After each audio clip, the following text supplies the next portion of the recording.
Sa mga palang araw kaibigan.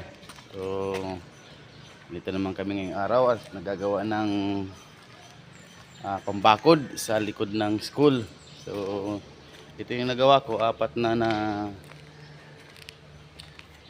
yan, steel matting, naka-frame na siya. So 45, naka 45, the same time last na lang. Ito na yung last kong gagawin para bukas kabit naman doon sa likod. Ayan. So may katulong tayong isa, kailangan laging hinuhugot doon sa likod para maghalo. So pinatulong ko muna doon kasi as naman lahat naputol ko na. So plano ko sana sa kanya is mag-grind ng mga kantuhan. So kung ito siguro tapos ito ngayon para bukas kabit naman. So paano mga idol, kaibigan?